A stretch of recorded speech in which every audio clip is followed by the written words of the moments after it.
O sol mal rompe o horizonte quando a bruma fria se despede das colinas próximas a Jerusalém. A paisagem é árida, mas viva, pedras de tons quentes salpicam o chão. Pequenas flores silvestres surgem como resistência à dureza do solo. Lá, à margem de uma trilha poeirenta, uma vila de casebres de pedra tosca repousa em silêncio. O ar da manhã é pesado, não pela temperatura, mas pelo estigma. Entre aquelas pedras moram homens e mulheres marcados pela exclusão. São os leprosos, invisíveis aos olhos do mundo, mas bem presentes ao nascer de cada novo dia. Sentado à porta de sua pequena caverna, um homem acorda. Seu corpo dói, mas a esperança, mesmo que pequena, se renova com o canto dos pássaros.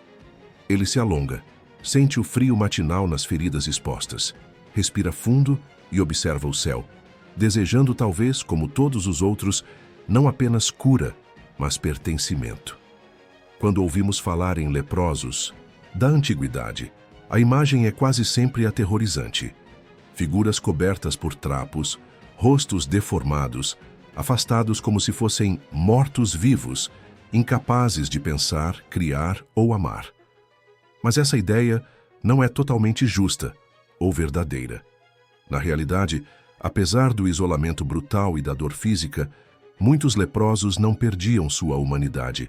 Eles sentiam, sonhavam, criavam laços entre si, cantavam ao redor de fogueiras, cuidavam uns dos outros e buscavam formas criativas de sobreviver. O preconceito era mais cruel que a doença.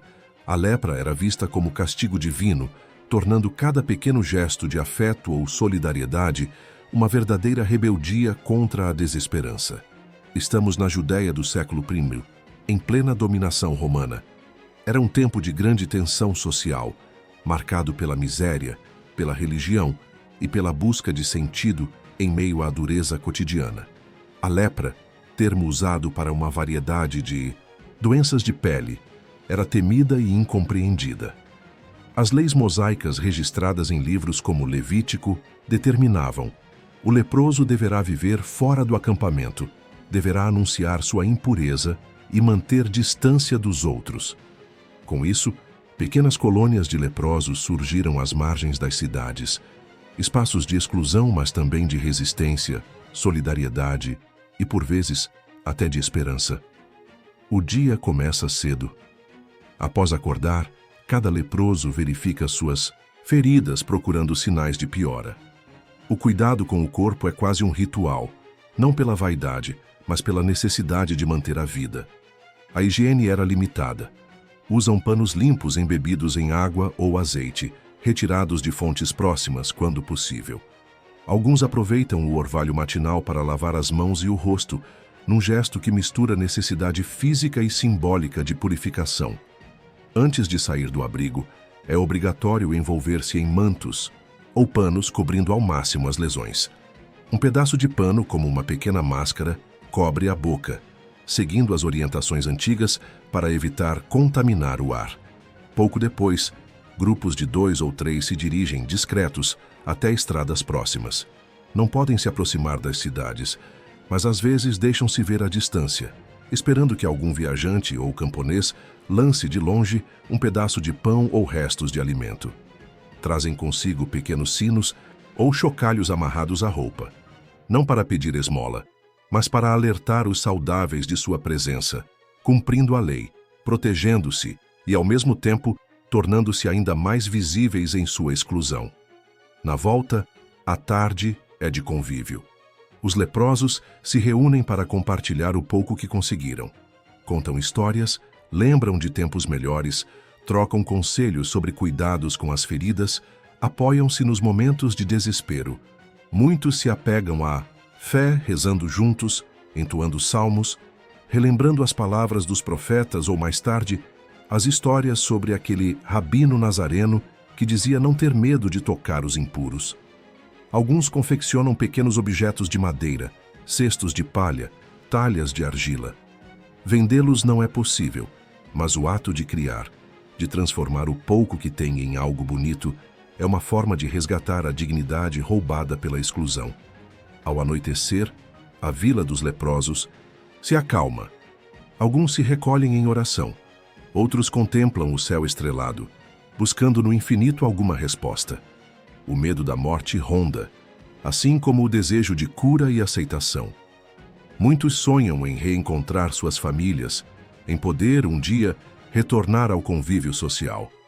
O frio das noites é combatido com mantas improvisadas e principalmente com a companhia uns dos outros, pois ali, na solidão imposta, a fraternidade se transforma em única fonte real de calor.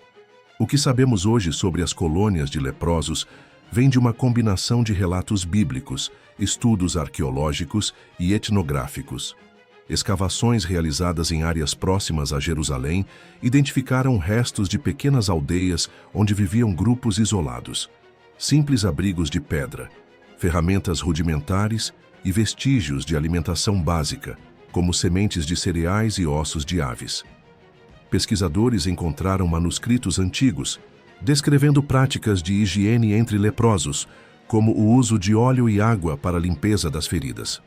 Em algumas cartas e documentos do período romano, há referências à distribuição de esmolas aos impuros e até registros de protestos de comunidades urbanas contra a presença desses doentes nos arredores das cidades. Estudos mostram ainda que o medo do contágio era real, mas o entendimento da lepra era limitado. Muitas das pessoas consideradas leprosas poderiam, na verdade, ter doenças de pele curáveis hoje em dia. Viver isolado exigia criatividade e inteligência. Para se alimentar, era preciso improvisar, coletar raízes, caçar pequenos animais, plantar em pequenas hortas clandestinas. Alguns se organizavam em grupos, dividindo tarefas como buscar água, cuidar dos mais fracos, preparar alimentos simples, mingau de cevada, sopas de legumes, pão amassado à mão. A arte, ainda que simples, era presença constante. Gravuras em pedra, cestos trançados, canções inventadas para acalmar o sofrimento. A religião também era central. Rituais de purificação, orações coletivas, festivais ao luar para manter a esperança. Mesmo privados das festas oficiais, criavam seus próprios rituais. A criatividade emergia da necessidade. Construíam abrigos com pedras recolhidas do entorno, desenvolviam formas de se proteger do frio, inventavam jogos e histórias para as crianças, resistindo ao apagamento de sua existência. Olhar para o cotidiano de um leproso isolado na época de Jesus é, antes de tudo, um exercício de empatia. Por trás dos estigmas, havia vidas plenas de emoções, desejos, talentos e sonhos. Hoje, graças ao avanço da medicina, a lepra, ou hanseníase, tem cura, e o preconceito, embora ainda exista, pode ser combatido com informação e compaixão. Mas a história desses homens e mulheres permanece como um lembrete. Em qualquer tempo ou lugar, a humanidade encontra formas de resistir à exclusão, de criar laços e de reinventar a esperança. O que separa os puros dos impuros é, muitas vezes, apenas o medo e a ignorância. E cada história esquecida, quando resgatada, ilumina o presente e nos ensina sobre coragem, solidariedade e a incrível capacidade de adaptação do ser humano.